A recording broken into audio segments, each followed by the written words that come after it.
Voilà, j'ai lancé l'enregistrement. Bonjour à tous. Il y a une transcription qui ne sert à rien et que je vais arrêter dans le chat, excusez-moi.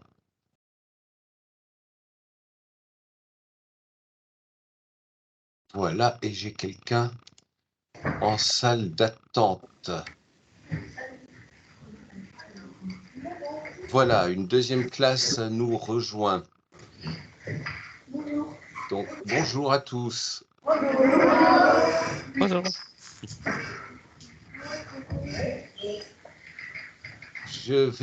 On va commencer cette conférence.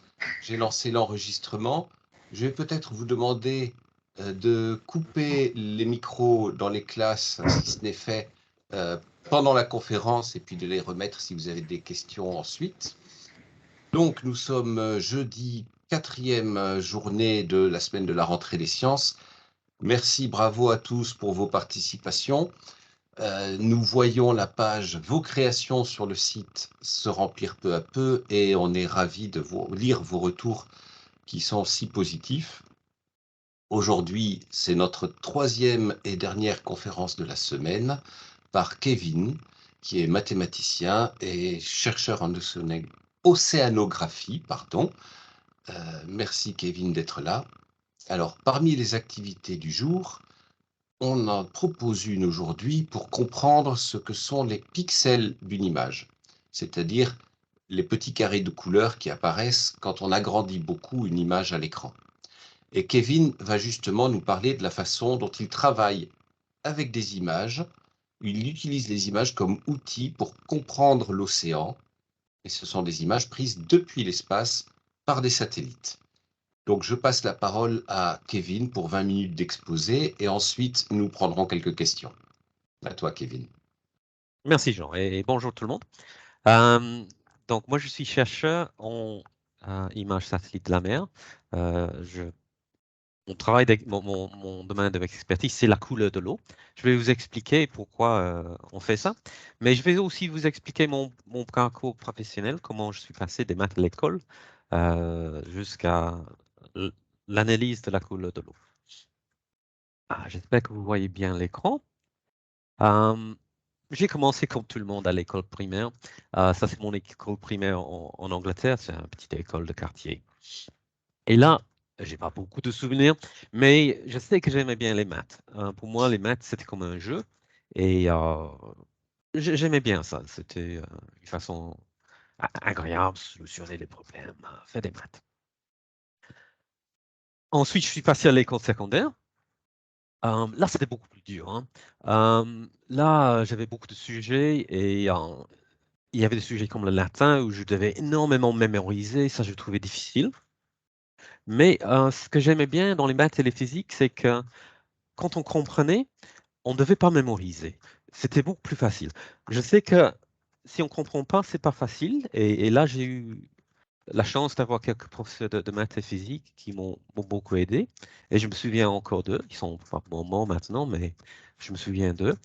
Et j'aimais beaucoup le fait que si on comprenait, c'était facile et on ne devait pas mémoriser et passer des heures. Donc, j'ai dû beaucoup travailler à l'école secondaire. J'avais des devoirs 1 ou 2 heures par soir, surtout pour les sujets de mémorisation, mais pas pour les maths. Ça, c'était facile. Et par exemple, ici, on voit, ça c'est un plan incliné. J'espère que vous voyez mon souris, Jean? Oui, je vois ta souris autour du plan incliné blanc à Voilà, d'accord. droite. Donc là, on faisait des problèmes comme si on met un bloc sur un plan incliné, qu'est-ce qui se passe? Est-ce que le bloc va glisser? Il va glisser à quelle vitesse? Et qu'est-ce qui change? Comment est-ce que ça change si on met des roues à ce bloc? Est-ce que ça change quelque chose? Je pense que ça change quelque chose, oui. Et là, j'apprenais à formuler ce problème de physique en termes des diagrammes de force. Et si on comprenait ce qu'on faisait, on pouvait tout calculer, on pouvait répondre à ces questions. Quelle vitesse, quelle est l'accélération, comment est-ce que ça arrive en bas? Tout s'expliquait, ça j'aimais bien. Je suis passé pour une interview à l'université.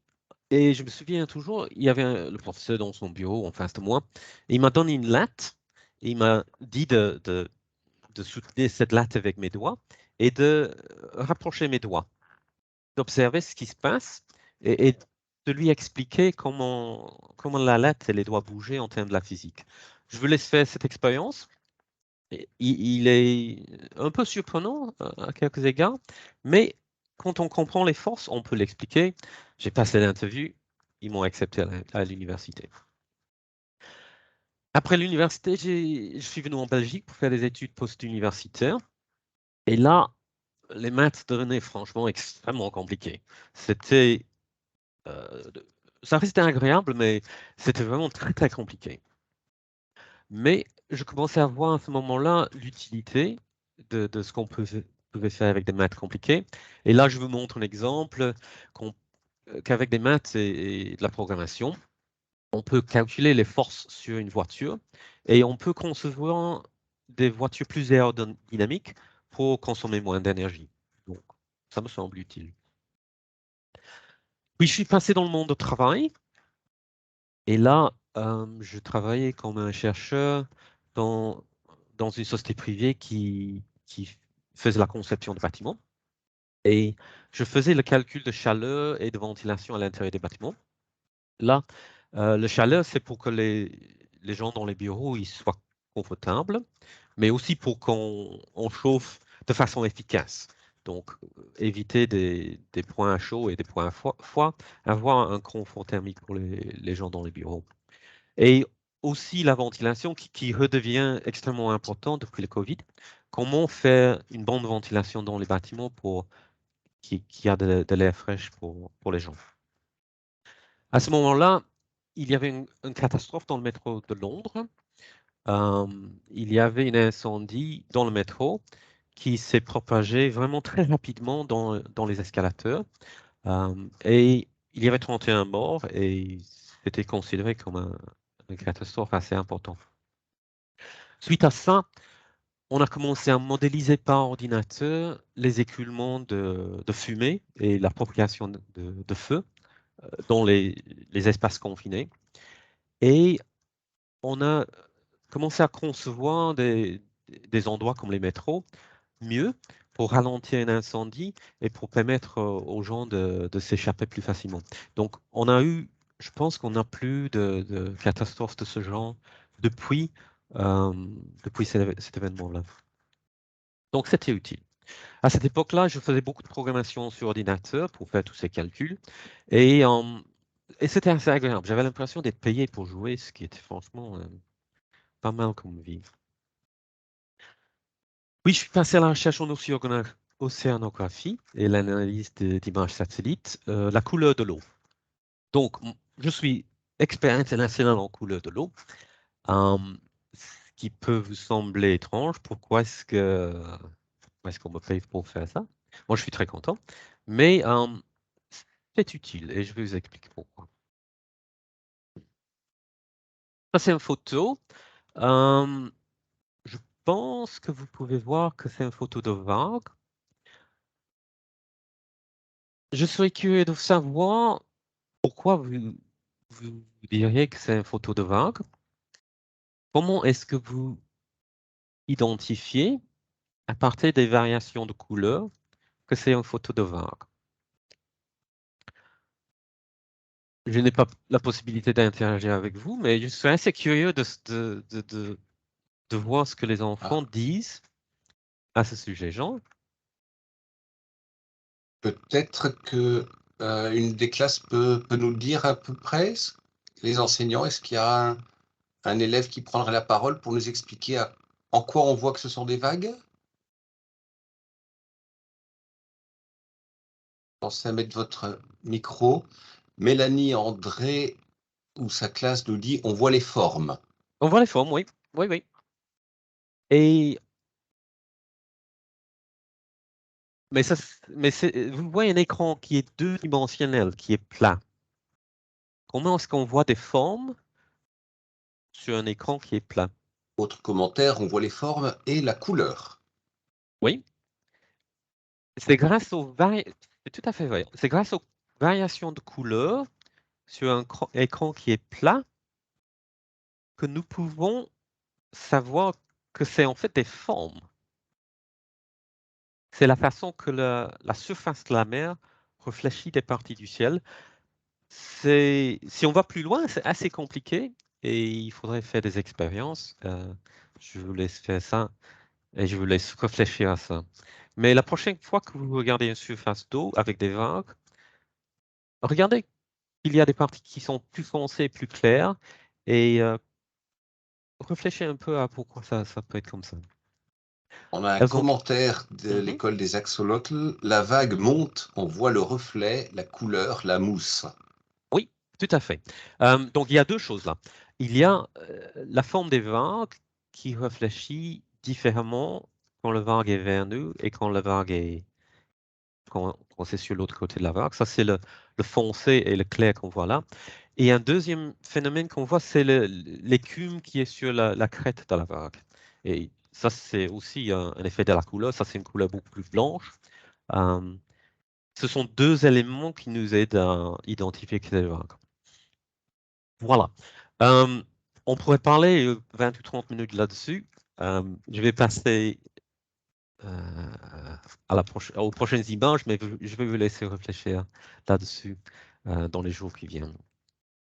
Ça, c'est une photo que moi j'ai pris du bateau de recherche océanographique, le Belgica, où je sortais en mer du Nord pour faire des mesures. Et là, j'espère qu'on peut voir ici que on voit des vagues, oui, qui sont plus foncées et plus claires, mais on voit aussi des couleurs différentes près du navire et loin du navire. Ici, c'est plus vert et là, c'est plus bleu. Ça, c'est à cause de ce qui est dans l'eau, de la charge des particules. Et ça, c'est quelque chose que moi, je mesure en mer et qu'on mesure aussi avec des satellites. Donc, on peut savoir un peu ce qui est dans l'eau à partir de sa couleur. Donc, la science de la couleur de l'eau. Je vais faire l'historique en un diapositive, mais je pourrais en dire beaucoup plus. Les premières références à la couleur de l'eau, c'est par les marins au début du 19e siècle. Il y a un marin qui s'est rendu compte que les eaux vertes dans l'Arctique, c'était mieux pour les baleines. Bah, à l'époque, lui, il voulait attraper les baleines, ce qu'on ne peut plus faire. On les préserve maintenant. Mais c'était intéressant qu'il s'est rendu compte que les eaux vertes, ça attirait les baleines. Je ne vais pas vous dire pourquoi. Je vais vous laisser découvrir ça un jour vous-même. Il y avait un grand intérêt dans la couleur de l'eau aussi en fin de la 19e siècle, quand les grandes villes comme Londres, Paris et Boston, ils voulaient donner de l'eau potable à leurs citoyens, mais ce n'était pas évident. L'eau qu'on avait à la maison, c'était souvent assez pollué, assez trouble. Et ils voulaient une façon de mesurer la qualité de l'eau potable. Alors, ils ont inventé le premier turbidimètre, ce qui est montré ici. On a un bocal d'eau, on met une bougie en dessus et on regarde par le haut et on mesure la profondeur de l'eau quand la bougie disparaît. Donc ici, c'est une photo de plusieurs plusieurs pots d'eau. Et quand on a de l'eau claire, on pourrait remplir pour peut-être 1 mètre ou 2 mètres et on verrait encore la bougie. Quand on a de l'eau très trouble, c'est peut-être 1 centimètre ou moins et on ne verrait plus la bougie. Donc ça, c'était une façon de mesurer la qualité de l'eau que les gens buvaient. On peut refaire cette expérience maintenant, pas avec une bougie parce que c'est pas bien en glace ça, mais on peut le faire facilement avec une lampe à poche. Il y avait beaucoup d'études théoriques, mais dans l'histoire de la couleur de l'eau, beaucoup a changé en 1996 quand la NASA a lancé un satellite pour regarder la couleur de l'eau. Il mettait à disposition de tout le monde les données, ce qui était très généreux comme politique à l'époque. Et moi, j'ai regardé ces données, j'ai traité ces données, j'ai amélioré des schémas de traitement. Et on commençait à ce moment-là d'avoir énormément d'informations sur ce qui se passait dans les océans. Pourquoi la mer est-elle bleue? Ben, ici, j'ai deux photos où elle est un peu bleue, mais aussi un peu vert, et aussi on voit beaucoup de couleurs un peu blanc. Ça, c'est le reflet direct du soleil. Donc, et là, à droite, on voit l'écume que vous aviez identifiée sur la photo précédente. Elle n'est pas juste bleue, hein. Il y a beaucoup de variations de couleurs différentes, et c'est ça qu'on étudie. Il y a aussi des différences de transparence de l'eau. Ça, c'est un photo ça s'appelle un disque de Seki. C'était un des premiers instruments océanographiques. C'est comme une assiette blanche. On met sur une corde, on descend ça dans l'eau, et à un moment donné, ça disparaît. Et on mesure la profondeur où ça disparaît. Et ça, c'est quelque chose assez facile à faire aussi avec une glace. On peut mesurer la transparence de l'eau, et il y a des endroits où c'est très trouble et on voit que quelques centimètres. Il y a d'autres endroits où on peut voir des mètres ou des dizaines de mètres. Donc, dans mon travail, on regarde ce qui se passe dans l'eau au niveau des particules microscopiques avec des satellites qui sont quand même à presque 800 km dans l'espace. C'est une très grande distance. Ce sont avec des télescopes optiques très performants. Et on voit ces particules grâce à la couleur de l'eau.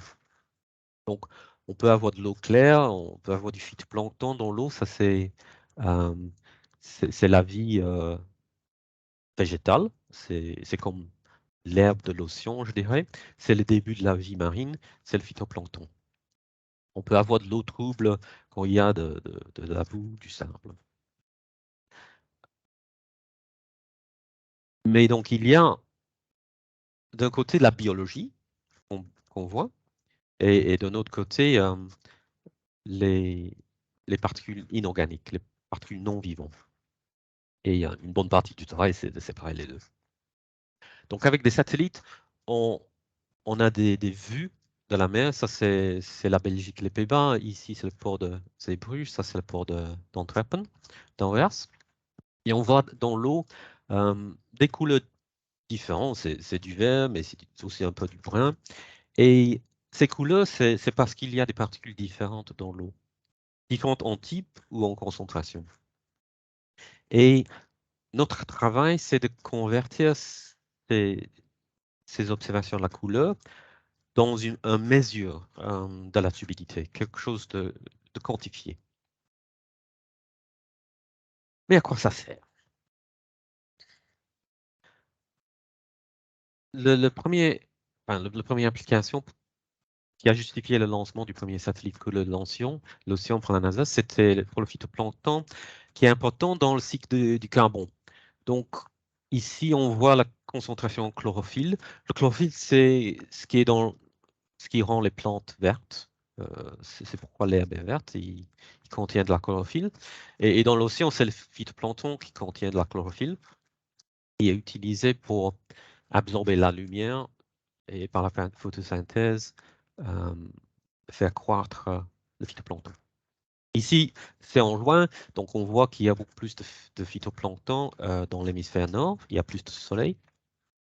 Il y a beaucoup moins dans l'hémisphère sud à ce moment-là, surtout dans les océans profonds. Il y a quand même du phytoplancton dans l'océan austral euh, où il y a suffisamment de lumière et de nutriments. On a ces images maintenant tous les jours depuis 25 ans et on peut très bien comprendre maintenant ce qui se passe avec le phytoplancton dans les océans. À un niveau beaucoup plus petit, au niveau belge, ici c'est une image de la côte belge, ça c'est le port de Zeebrugge, ça c'est le port d'Ostende. On voit des variations de couleurs dans l'eau, on voit des activités de dragage. Ici, il y a un navire qui passe sa journée à prendre les particules du fond dans le port de Zeebrugge et de les transporter euh, juste en dehors du port pour que le port soit navigable. Il y a aussi un peu d'écume de Phaeocystis, c'est une algue qui fait une écume. On ne voit pas ça à l'écran, hein, mais si on zoomait, on le verrait. Nous avons traité cette image en couleur pour quantifier la concentration en chlorophylle, combien de phytoplancton il y a dans l'eau. Et quand c'est rouge, il y a beaucoup de phytoplancton. Quand c'est bleu, il n'y a pas beaucoup. Et là, on a découvert qu'il y avait beaucoup de phytoplancton près de la côte. Pour nous, c'était une découverte parce que avec des navires comme le Belgica, on ne pouvait pas aller dans les eaux aussi peu profondes que ça. Le bateau n'y arrive pas, il touche le fond.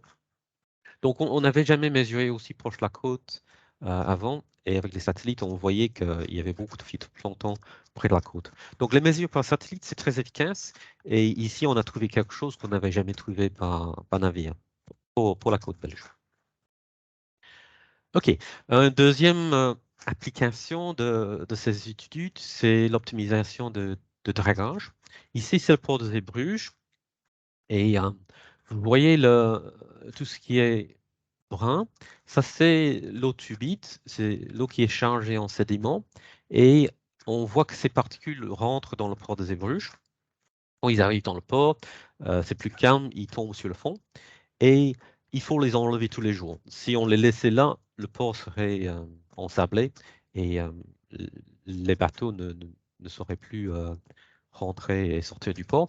Donc, il y a des activités de dragage où on prend les particules au fond et on les transporte juste en dehors du port.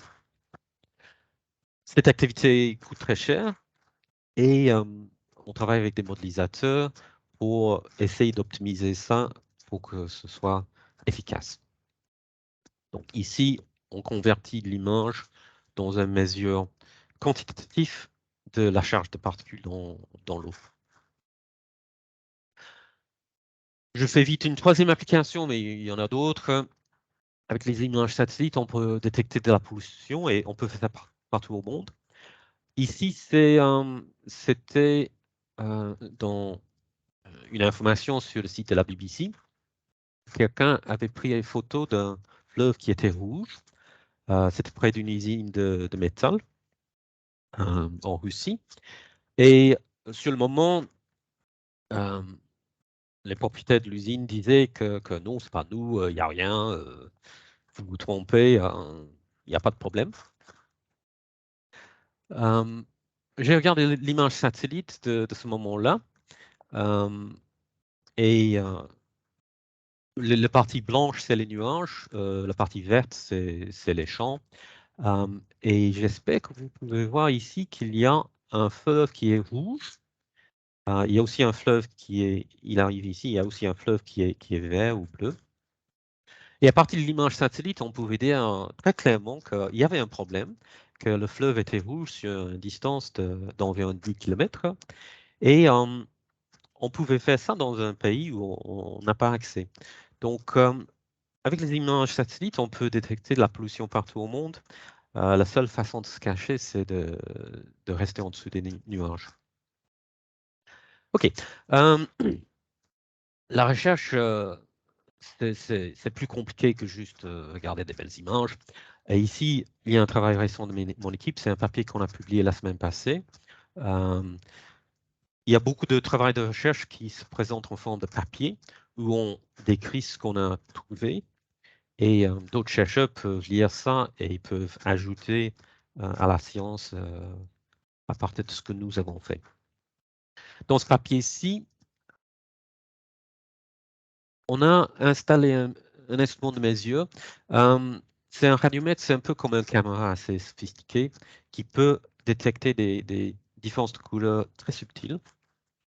Avec nos collègues flamands, on a installé ça sur une plateforme en mer du Nord et on a fait des mesures automatiquement pendant toute une année.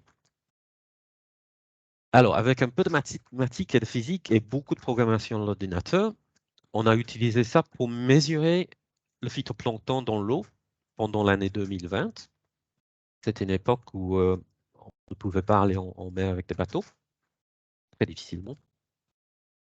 Mais avec cet instrument, on a mesuré la concentration en chlorophylle et on a trouvé qu'il y avait beaucoup de phytoplancton dans l'eau en avril et juin, beaucoup moins en mai et en août, et en hiver, il y a très peu de phytoplancton. Et ce qui était nouveau dans notre papier la semaine passée, c'est qu'on a traité les données pour dire quelle espèce de phytoplancton on trouvait dans l'eau. Ce qui était assez nouveau qu'on pouvait faire ça, c'était avec des variations de couleurs extrêmement subtiles, des choses qu'on ne peut pas voir avec nos yeux humains. Mais avec cet instrument de mesure, on a pu dire quelle espèce de phytoplancton était dans l'eau en avril et en juin. Et maintenant, on attend les données satellites pour avoir ces informations sur toute la mer du Nord, pas juste un point. Donc ça, c'est la recherche. Je pense qu'aujourd'hui, vous allez faire un leçon sur les pixels et je vais vous montrer rapidement comment moi je vois les pixels. Ceci, c'est l'image du port de Zeebrugge que je vous ai montré tout à l'heure. Si on agrandit l'image, on verra qu'il y a des différences dans la couleur de l'eau. Ça, c'est le truc qui m'intéresse. Il y a ici un bateau et c'est probablement un de ce genre de bateau qui travaille dans le dragage. Et si on agrandit encore, on arrive à ceci. Et ce qui est différent maintenant, c'est que maintenant, on voit que ce n'est pas une image continue, c'est une image qui est composée de plein de petits carrés. Ça, c'est les pixels. Et je pense que vous allez faire, regarder un peu ce que c'est les pixels aujourd'hui dans vos classes. Alors, pour terminer, moi, j'ai le plaisir d'être payé pour regarder la couleur de la mer avec des satellites. La mer, c'est un peu loin, donc j'espère que vous allez regarder la mer la prochaine fois que vous y allez et le regarder de façon nouveau. Mais la couleur de l'eau, c'est partout aussi, donc peut-être même aujourd'hui, vous pouvez voir la couleur de l'eau. La couleur de l'eau, c'est dans les lacs. La couleur de l'eau, c'est dans les canals et les fleuves. Et la couleur de l'eau, ça varie selon ce qui est dans l'eau. Donc, vous pouvez prendre une seau et regarder ce que vous trouvez comme particules microscopiques dans l'eau. La couleur de l'eau, c'est aussi dans les flaques. Et là, il y a des flaques de couleurs différentes. Voilà. J'ai eu le plaisir de partager avec vous un peu ce que je fais dans mon travail. Et j'espère que vous allez maintenant regarder l'eau différemment, surtout en vous posant la question, quelle est la couleur de cette eau et pourquoi? Merci beaucoup. Merci beaucoup, Kevin. C'était extrêmement intéressant. On va peut-être prendre rapidement quelques questions. Il y en a déjà une qui a été posée dans le chat. Combien d'espèces de phytoplancton est-ce qu'il y a, à peu près, dans Oui. les océans? Tu Ça, c'est une bonne parlais question. de la façon dont on pouvait distinguer deux espèces de phytoplancton. Est-ce qu'il y a beaucoup d'espèces? Oui, c'est une bonne question. En fait, moi, je suis expert en maths et en physique. Donc, je ne suis pas expert en biologie. C'est le genre de question que moi, je poserais à mes collègues biologistes et j'aime beaucoup le fait de travailler ensemble entre les disciplines. Bon, je vais quand même y répondre. Je pense qu'il y a plusieurs centaines. Et il y a des espèces qu'on trouve particulièrement dans les lacs, par exemple, mais pas en mer du Nord. Et il y a des espèces qu'on trouve dans l'océan profond, qu'on ne trouve pas en mer du Nord. Donc, ce qui est très intéressant avec le phytoplancton, quand on commence à regarder au niveau des espèces, c'est qu'il y a des habitats où certaines espèces prolifèrent et peuvent survivre, et il y a des habitats où d'autres espèces sont mieux adaptées. Il y a des espèces qui sont adaptées à des eaux qui sont riches en nutriments, par exemple, et il y a d'autres qui sont beaucoup plus... qui vivent beaucoup mieux dans l'océan profond, où peut-être il y a beaucoup moins de nutriments, il y a moins de prédateurs, il y a peut-être des températures qui leur conviennent mieux. Donc, il y a des centaines d'espèces, mais dans les eaux belges, il y a deux familles d'espèces qu'on trouve particulièrement parce qu'ils sont mieux adaptés. Avec les satellites, c'est assez difficile de distinguer entre les espèces. On peut déterminer la concentration en chlorophylle, qui est toutes les espèces ensemble, et il y a beaucoup de recherches pour essayer d'aller plus loin et de distinguer entre les espèces. Mais pour distinguer entre les espèces, entre les espèces à partir de la couleur, c'est extrêmement difficile. Les différences de couleurs sont très subtiles. C'était une bonne question. Merci. Je ne sais pas si on a d'autres questions, si j'en vois une apparaître. Pourquoi est-ce qu'il y a beaucoup de phytoplancton juste au bord de la mer? Tu nous disais que Ouais, grâce aux satellites, on voyait ce qu'il y avait ouais, plus près de nous parce que les bateaux ne peuvent pas aller ouais. au bord du rivage. Mais pourquoi est-ce que justement il y a beaucoup de phytoplancton là? Encore une très bonne question. Et donc, mon équipe, nous sommes experts en détection satellite. Notre expertise, c'est de traiter l'image et de fournir cette information-là. Ensuite, on travaille avec les biologistes et les écologues pour expliquer, pour interpréter ce qu'on voit, pour analyser. Dans ce cas-ci, le phytoplancton a besoin de nutriments comme l'azote, comme les phosphates. Et ces nutriments se trouvent en abondance dans les fleuves. Ça vient des engrais qui sont utilisés en agriculture. Ça vient de sources domestiques et industrielles. Mais ils sont apportés par les fleuves. Donc, on voit très souvent qu'il y a plus de phytoplancton autour des fleuves. Et dans ce cas-ci, c'est ce qui arrive par... Nous pensons que c'est les nutriments qui arrivent par le port d'Ostende qui sont la raison pour laquelle on trouve beaucoup plus de phytoplancton là. C'est Merci. intéressant qu'on en voit beaucoup moins dans le port de Zeebrugge parce qu'il y a beaucoup moins d'apport de nutriments là. Et les phytoplanctons semblent être vraiment quelque chose qui intéresse les classes.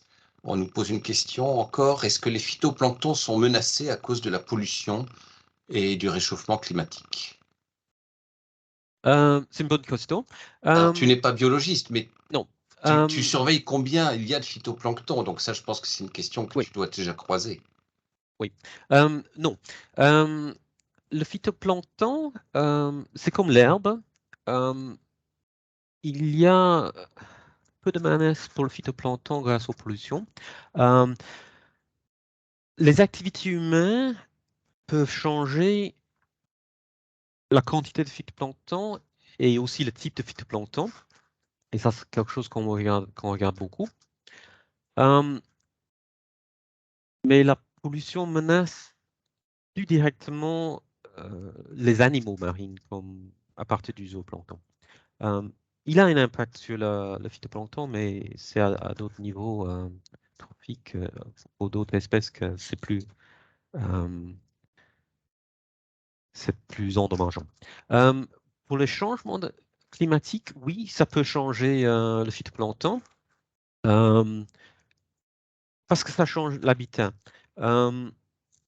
C'est un peu comme les plantes et les arbres sur Terre, sur les espaces terrestres. Il y en a qui sont mieux adaptés à des températures plus chaudes ou plus froides. Et ça peut changer aussi pour le phytoplancton. Il peut y avoir des espèces qui sont mieux adaptées à des températures plus élevées ou moins élevées. Donc ça peut jouer, oui. Alors moi, je me pose une question dans un autre domaine. Tu nous as montré une photo de vague en nous demandant ce qu'on observait et en Oui. nous montrant que c'est par les variations de couleurs entre zones qu'on arrive à comprendre les formes. Mais quand on veut représenter des vagues, quand on est artiste peintre, Ah oui. on raisonne de la même façon. Est-ce que il y a des rapprochements entre les scientifiques et les artistes pour travailler ensemble sur qu'est-ce qu'on voit quand on voit une vague et comment est-ce qu'on représente une vague? Si je veux peindre une vague, ce que tu expliquais sur l'écume, sur la variation de couleurs, comprendre les reflets, ça sera utile. Est-ce qu'il Alors y a là, des rapprochements de ce genre? là, je ne peux pas répondre parce que c'est une question qu'il faut poser aux artistes. Ce que je peux dire, c'est que la forme, la géométrie des vagues est extrêmement compliquée. il y a des programmes à l'ordinateur pour essayer de simuler des surfaces de vagues. Et c'est très difficile de faire ça de façon convaincante.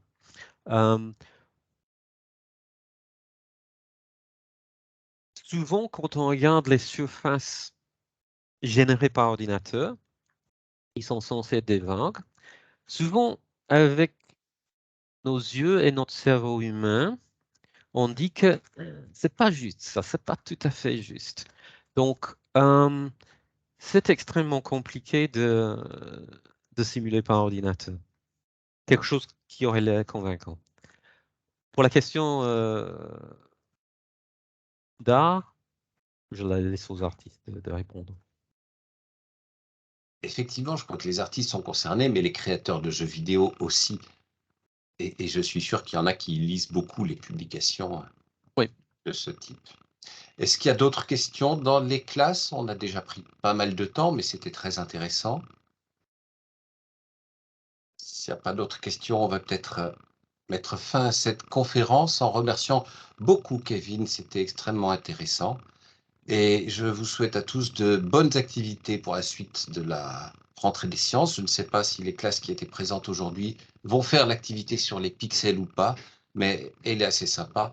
Et je vous souhaite de belles découvertes. Je vois que dans la classe de Mélanie, on est en train de nous faire un message. Est-ce que ça va être une question supplémentaire?